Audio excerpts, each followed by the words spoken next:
de Proverbes. Vous vous souvenez, on a et je voulais remercier Pasteur Georges aussi, les anciens et Benjamin aussi, puisqu'on a pu écouter le culte en direct dimanche en voiture. On avait le lien, la Sono nous a donné le privilège de pouvoir écouter le culte en direct. C'était vraiment de beaux messages. Merci beaucoup, extraordinaire.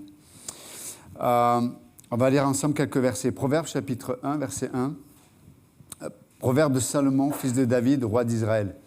Pour connaître la sagesse et l'instruction, pour comprendre les paroles de l'intelligence, pour recevoir l'instruction du bon sens, justice, équité et droiture, pour donner aux simples de la prudence, au jeune homme de la connaissance et de la réflexion.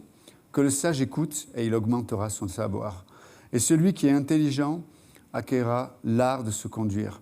Pour comprendre un proverbe ou une sentence, les paroles des sages et leur énigme, la crainte de l'Éternel est le commencement de la sagesse. Seigneur, merci encore de bénir ta parole ce matin. Au nom de Jésus, amen. Donc, nous avions vu ensemble, il y a 15 jours, que les proverbes étaient des sentences, étaient des règles qui régnaient, qui étaient supérieures à toute forme de pensée ou même de logique ou de bon sens.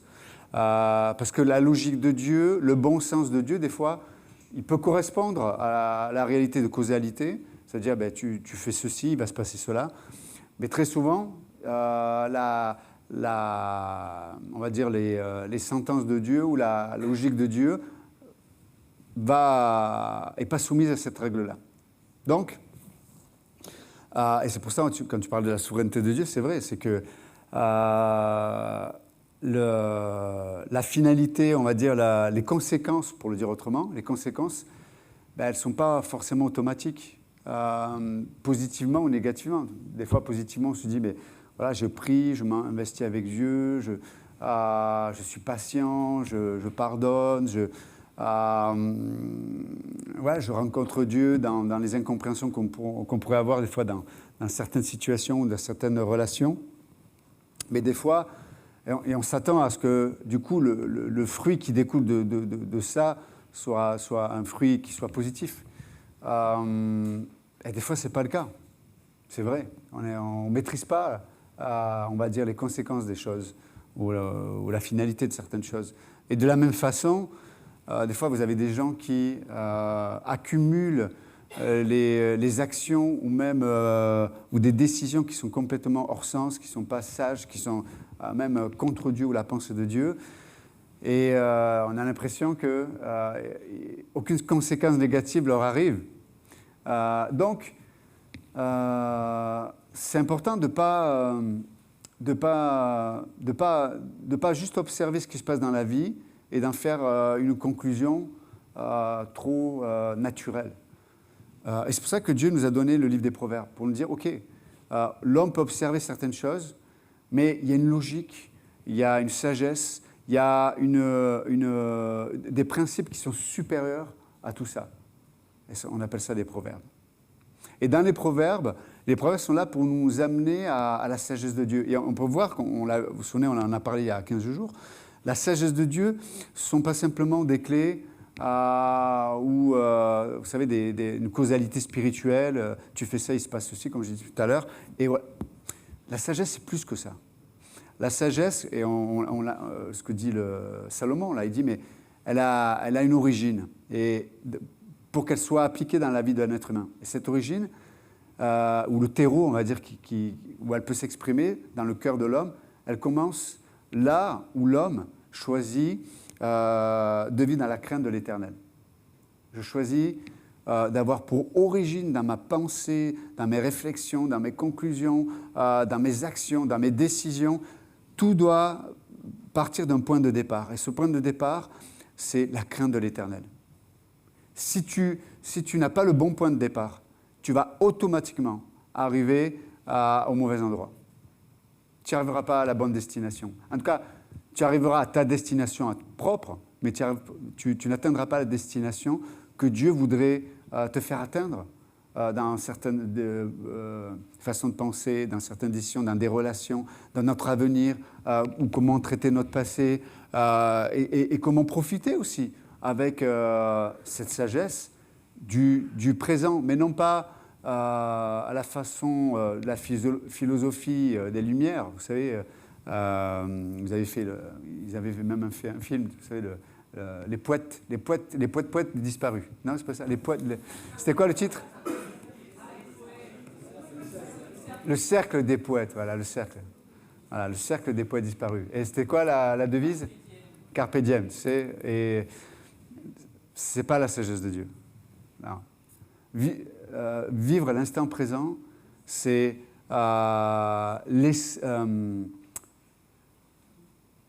laisser Dieu nous éclairer, nous illuminer sur sa présence et sa réalité, et sur son plan aussi. Donc il y a la personne de Dieu, il y a la volonté de Dieu, et il y a la façon de Dieu. C'est ça, vivre à l'instant présent, dans la sagesse de Dieu. Mais ça, on ne peut pas l'expérimenter s'il n'y a pas un point de départ. C'est la crainte de l'Éternel, la conscience de Dieu. Et voilà, Dieu, tu es là. Et si ma conscience n'est pas consciente de Dieu, c'est là où, en tant que croyant, on doit demander à Dieu, Seigneur, aide-moi. Et quand je parle la parole de Dieu, Seigneur, voilà, je ne veux pas juste lire la Bible parce qu'il faut, voilà, la religion, on lit le livre sacré. Là, c'est le Coran, là, nous, c'est la Bible, l'autre, c'est... non, déjà, il n'y a qu'une vérité, il n'y en a pas 10, c'est la parole de Dieu. Mais cette parole de Dieu, elle peut être un outil qui ne sert à rien. Moi, je connais des gens, des théologiens, ils connaissent la Bible par cœur. Ils sont capables d'expliquer, de vous couper un mot en 10, en vous expliquant l'origine, l'historique, comment... Mais leur vie, elle est complètement morte. Ils sont entrés dans un intellectualisme, ils savent, mais ils ne connaissent pas. Ce sont des sachants, mais ce ne sont pas des connus. Moi, mon plus grand désir, c'est d'être connu par Dieu. Bien sûr, on est connus tous en tant qu'enfants de Dieu, mais connu dans le sens que on a une interaction tous les deux. C'est vrai ou pas? Je peux avoir des enfants et moi, je peux ne pas connaître réellement mon enfant et mon enfant peut malheureusement aussi ne pas me connaître, même si on vit sous le même toit. Malheureusement, on peut vivre la même situation avec Dieu. C'est pour ça que quand il y a cette interaction avec Dieu, les commandements de Dieu ne sont pas pénibles. Pourquoi? Parce qu'il y a la bonne origine, il y a le bon commencement, la crainte de l'Éternel. Et il y a cet amour qui nous lie avec Dieu. Ces commandements ne sont pas pénibles. Ces commandements... Alors, est-ce que des fois j'ai envie de le faire, même s'il y a de l'amour? Non, des fois, je n'ai pas envie. Mais on va le voir ensemble. Mais quand il y a la crainte de l'Éternel, il y a cette supposition intérieure, vous savez, ce discours qu'on se donne à soi-même. Seigneur, corrige-moi. Seigneur, montre-moi, parce que je ne sais pas. Et là, ça change tout. Du coup, quand Dieu amène des gens ou des situations où un enseignement, une prédication, ou des circonstances où le faire aiguise le faire, je ne vois pas la personne qui me vexe ou la personne qui pourrait me dire quelque chose qui ne me plaît pas. Je cherche toujours à dire, Seigneur, est-ce que ça vient de toi pour me corriger, pour me réorienter, pour m'amener à dépendre de toi? Ça, c'est extraordinaire. Mais continuons. Donc, c'est juste pour faire un petit rappel de ce nous avions vu ensemble. Donc il dit, mais pour connaître la sagesse et l'instruction, pour comprendre les paroles de l'intelligence. Et j'aime le mot comprendre, en hébreu, ça signifie, littéralement, c'est faire comprendre. Pour le dire autrement, ça parle de la pédagogie de Dieu. Faire comprendre. Je peux, par exemple, en tant qu'enseignant, je peux enseigner des vérités qui sont claires et nettes. Mais si je n'arrive pas à faire en sorte que celui qui m'écoute comprenne ce que je veux lui communiquer, je passe à côté du but de mon enseignement. Mais là, le mot en hébreu, ça parle de faire comprendre. Vous savez, c'est comme Jésus, quand il enseignait, par exemple, que ce soit ses disciples ou la foule, il allait toujours, pour faire comprendre une réalité qui était difficilement compréhensible, il allait d'abord piocher dans le connu des personnes. Qu'est-ce qu'ils connaissent? Qu'est-ce qu'ils comprennent? Qu'est-ce qui fait partie de leur compréhension? Donc il allait du connu pour les amener vers qu'il ne connaissait pas encore. Or, moi, si je vous explique juste des notions qui sont de l'ordre de l'inconnu pour vous, même si intellectuellement vous pouvez les comprendre, mais peut-être dans votre expérience, vous n'allez pas pouvoir faire le lien. Mais Jésus, c'est pas. Et là, ce mot nous parle de. Il vient nous chercher, il vient nous chercher dans notre connu, dans ce qu'on comprend, ce qu'on saisit, et il nous amène vers ce qui n'est pas connu. C'est ça le mot. Faire comprendre. Et ça, c'est un bon pédagogue, c'est quelqu'un qui va venir te chercher dans ce que tu comprends, et à partir de ce que tu comprends, il va t'amener dans ce que tu ne comprends pas encore. Mais du coup, tu vas le comprendre. Parce qu'il va faire un cheminement avec toi, il va faire des liens. Et ça, c'est le mot qui est utilisé en hébreu. Dieu veut nous instruire, il veut nous faire comprendre certaines choses. Parce qu'autrement, s'il n'y a pas cette pédagogie qui vient de la part de Dieu, on va rentrer malheureusement dans la religion. On va se conformer, même à quelque chose qui est bien, mais on va être conformé. Or, lorsqu'il y a cette pédagogie, cette instruction, Dieu vient nous chercher dans notre connu et il nous amène petit à petit, pas après pas, vers ce qui est inconnu. Il y a une transformation qui se passe. Parce que Dieu est intéressé autant par le résultat que par le processus. Les deux sont nécessaires. Et ça, c'est la pédagogie de Dieu. Est-ce que vous me suivez toujours? Ok. Donc ça, c'est ce mot-là. Et j'aime le cœur de Dieu là-dedans. J'aime le cœur de Dieu. Bien sûr qu'on peut parler, par exemple, de la joie. Et des fois, je ne suis pas joyeux. Des fois, il y a des circonstances, des situations, des épreuves. Ça peut être la maladie, ça peut être des relations brisées. Ça peut être des fois aussi, comme le disait Renaud, des pensées ou des péchés qui sont récurrents. Et des fois, on a envie de baisser les bras. Des fois, c'est même pas. Des fois, ça peut être un mal-être qui est non identifié. Hein, c'est un ovni. Hein, mais on ne sait pas. Je ne sais pas. Et c'est extraordinaire de voir le cœur de Dieu qui ne va pas juste il va pas juste nous donner juste des principes. Il faut que tu sois joyeux. Parce que la joie du Seigneur sera ta force. Ok, c'est bien, tu me l'as dit, et alors? Vous voyez ce que je veux dire? La religion, elle nous dit ce que nous devrions être ou faire. Hein? La joie du Seigneur, c'est ta force. Réjouissez-vous, je répète, réjouissez-vous dans le Seigneur. Hein? T'as pas compris? Alors, non, Dieu il nous instruit. Il vient nous chercher de là où on se trouve. Ok.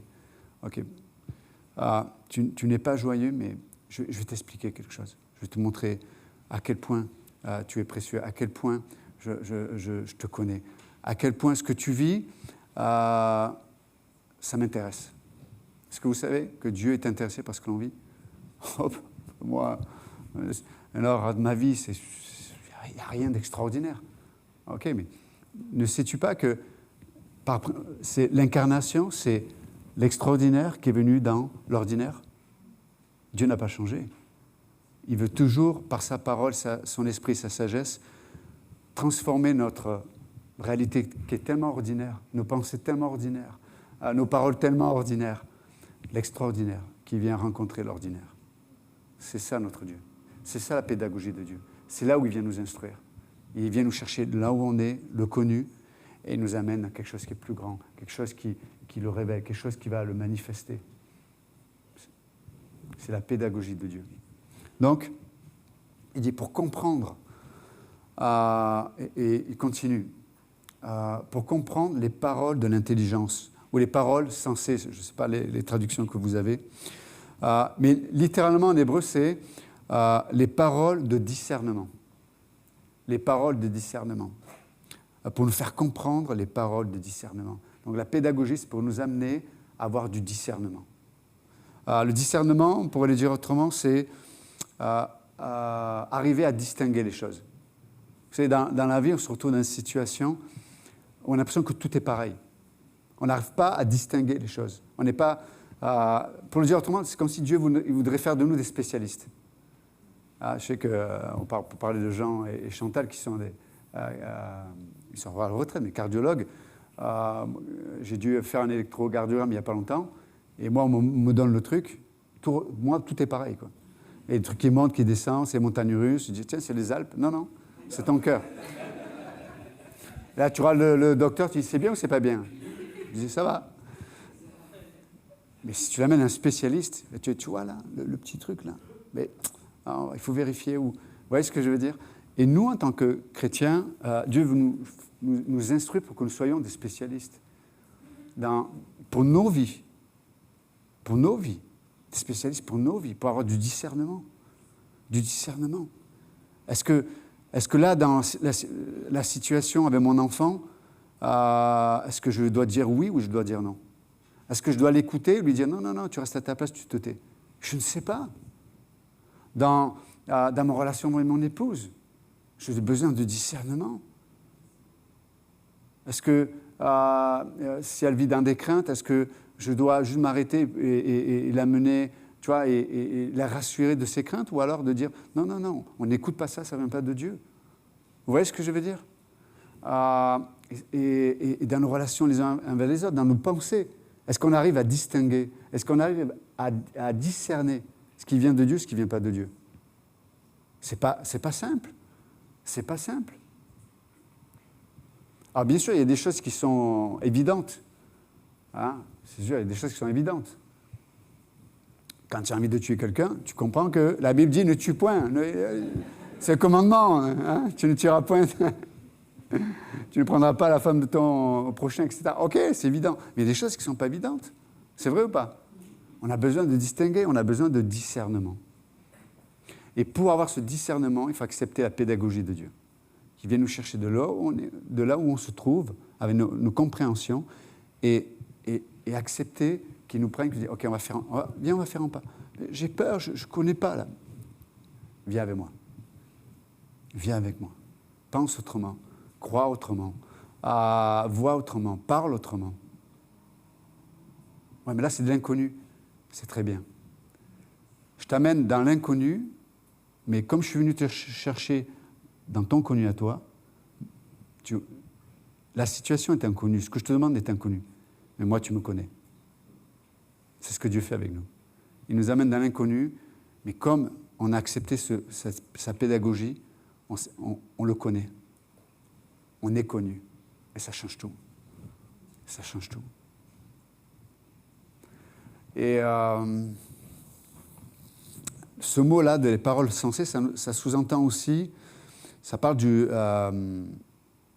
comme c'est distingué, ça sous-entend aussi le fait de regarder au bon endroit. De regarder au bon endroit. Savoir, distinguer, discerner, c'est apprendre à regarder au bon endroit. Des fois, on regarde au mauvais endroit dans nos âmes, dans nos pensées, ou dans notre, comme on le disait tout à l'heure, dans notre raisonnement. Des fois, le rationalisme, c'est-à-dire être enfermé dans notre raison, elle nous amène à des conclusions qui sont sans espérance. C'est vrai ou pas? Parce qu'il n'y a qu'une finalité possible. Il n'y a qu'une conclusion possible dans le rationalisme. Mais Dieu nous dit non, ma logique, elle est autre. Et je vais te l'enseigner avec les proverbes. Je vais t'amener à autre chose. OK? Et j'aime bien parce que cette expression-là, ça sous-entend aussi, ça nous parle de l'intuition. Vous savez, l'intuition, j'en parlais il n'y a pas longtemps avec Jean aussi, mais pour les médecins, parce que tous les médecins ne sont pas de bons médecins. Tous les pasteurs ne sont pas de bons pasteurs, sauf ici, évidemment, vous avez compris. Mais bon, il faut bien s'édifier, hein. Bon, on fait ce qu'on peut, hein. Mais alléluia, merci. Mais l'intuition, c'est pas simplement, c'est un sentiment abstrait. Je le sens pas. Mais basé sur rien. Non, l'intuition, par exemple, au niveau de la médecine, ou quelqu'un qui est maçon, ou quelqu'un, je sais pas, qui travaille la pierre, et tu vois, un sculpteur. D'habitude, avec cette pierre-là, il fait tac, il casse là, il tape avec son marteau et son burin. Mais là, il a tellement travaillé, il a tellement mis son cœur, sa pensée, tout son être dans son travail, que ça crée l'intuition. C'est comme, quelqu'un qui a étudié, pas simple, mais tu sais, on peut, vous savez, bon, enfin, je parle pour moi peut-être, mais des fois, tu étudies, tu es un troisième. Moi, alors moi, pour revenir à la troisième, moi en seconde, mais un troisième, j'étais au niveau, mais un troisième, moi je voulais rester. Je suis allé voir tous mes ma mère est témoin, hein. Je suis allé voir tous mes professeurs. Bon, je suis allé voir à la fin de la troisième, j'étais toujours présent. Mes professeurs espéraient que je ne vienne pas, mais je venais tout le temps. Mais à la fin de l'année, je suis allé voir tous mes professeurs pour m'excuser. J'ai dit, mais laissez-moi redoubler. Ils m'ont dit, c'est fini. Donc moi, je voulais rester, mais c'est l'école qui ne m'a pas voulu. Bon, comme ça. Et non, c'est une blague, mais c'est pire que ça. Mais vous m'avez perdu. L'intuition, voilà, l'intuition. Ils avaient une bonne intuition. Mais l'intuition, c'est... oui, je parle de ça parce que, tu sais, des fois, tu étudies, tu apprends ta leçon, mais ton cœur, ta pensée n'est pas là-dedans. Hein? Tu sais, souvent, on pense se dire, bon, je vais regarder une vidéo et en même temps, je vais étudier ce que je dois étudier. Ça ne marche pas. Peut-être ça va rester dans ta mémoire courte. Moi, j'étais spécialiste dans la mémoire courte. J'apprenais le truc, demain, à l'heure où blanchit la campagne, vois-tu, là, c'est resté celui-là. Mais celui-ci. Mais une heure après, tu dis, tu peux répéter? Incapable. C'était dans ma mémoire courte. Ce qui va s'imprégner dans la mémoire profonde, c'est toutes les choses que tu as apprises, mais où tu as mis toute ta pensée, tout ton cœur, tous tes efforts. Mais en fait, l'intuition, elle vient de là. Par exemple, quelqu'un qui étudie, qui est médecin, qui met tout son cœur, toute sa pensée, tout son être dans son étude, ça va produire l'intuition. Il va avoir l'intuition du diagnostic. Tu amènes tes éléments d'analyse à un médecin, il va regarder, bon, bien, pas bien, bien, bien, bon, ça va, ça passe. Allez, circulez. Et tu auras un autre médecin qui va regarder et va dire, OK, honnêtement, je regarde, il n'y a rien de particulier, mais je préfère on va faire tel test, ou telle radio, ou tel. Et le gars, il a l'intuition. Mais là, c'est exactement cette forme d'intuition dont Dieu nous parle là. En tant que chrétien, qu'on ait ce discernement, cette intuition, parce qu'on a mis tout notre cœur, toute notre pensée, tout notre aide dans l'étude de la parole de Dieu, dans notre écoute de la parole de Dieu, dans notre façon de confesser ou de penser la parole de Dieu. Ça produit l'intuition. Puis à un moment donné, tu vas dire quelque chose, où il va y avoir une situation, où tu vas entendre quelque chose. Il n'y a rien à noter de particulier, de mal.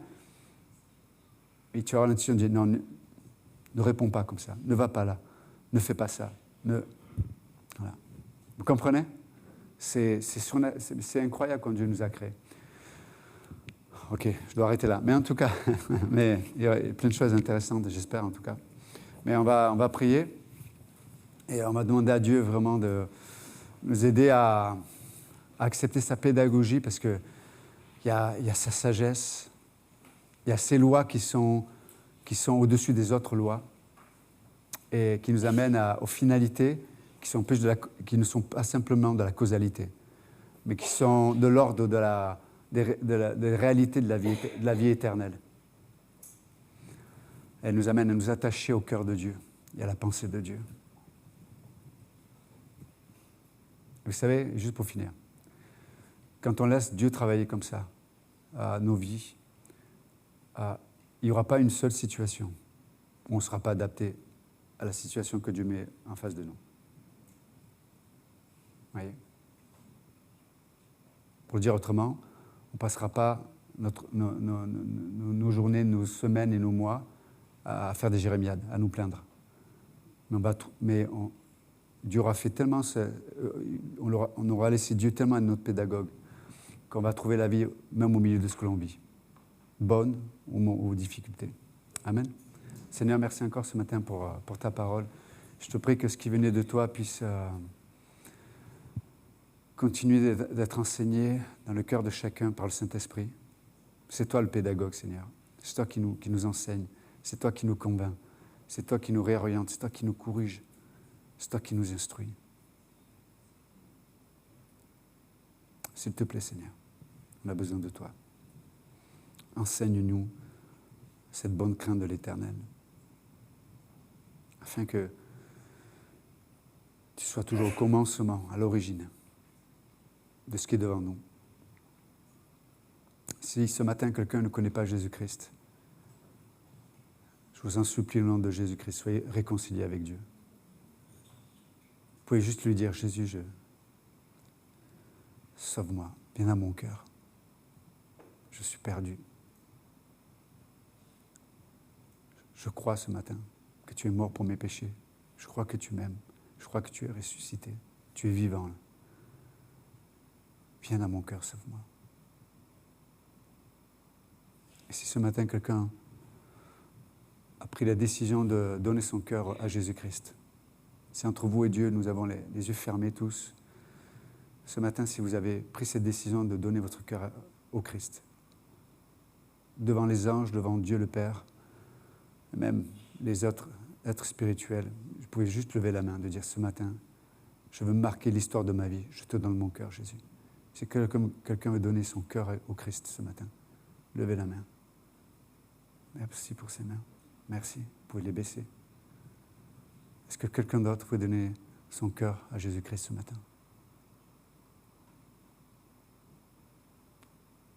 Merci Seigneur pour ta présence et ta parole. Dans le nom de Jésus, nous prions. Amen. Que Dieu vous bénisse. Merci.